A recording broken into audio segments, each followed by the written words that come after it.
పడకలోనే ఉన్నాడు చందు కదా. సూపర్ దా. ఎన్ని సంవత్సరాలు బైబిల్ ధీమా? యోహాను సువార్త 5వ అధ్యాయం.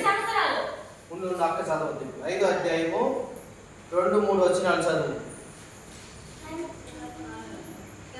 ఫస్ట్ టైం లైవ్ టెలికాస్ట్ అవుతుంది నా వీడియో కూడా. సరే, దేవుని నామానికి మహిమ కలుగును గాక. ఒక 5 నిమిషాలు చదివేసినట్లయితే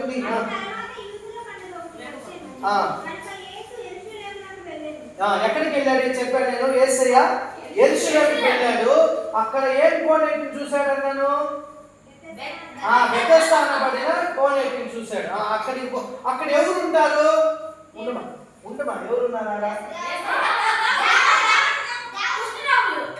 కుష్ఠరోగులు, వ్యాధిస్తులు అక్కడ ఉన్నారు. ఆ కోనేటిలో ఎవరు నీళ్లు కలబెట్టేది?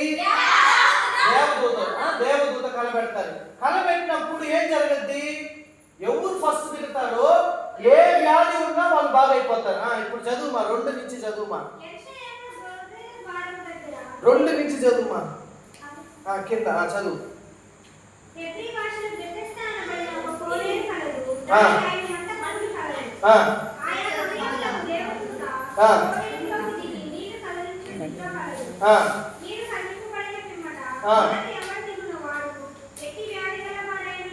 మొట్టది ఎవరు దిగుతారు? ఎట్టు వ్యాధి ఉన్నది బాగా అయిపోతాడ.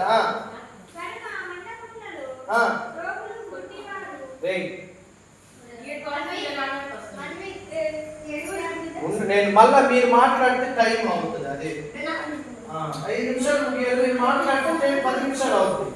కానీ గుడ్డివారు, కుంటివారు, ఏంటి ఊచకాలంటే అది కాళ్ళే లేనోళ్ళు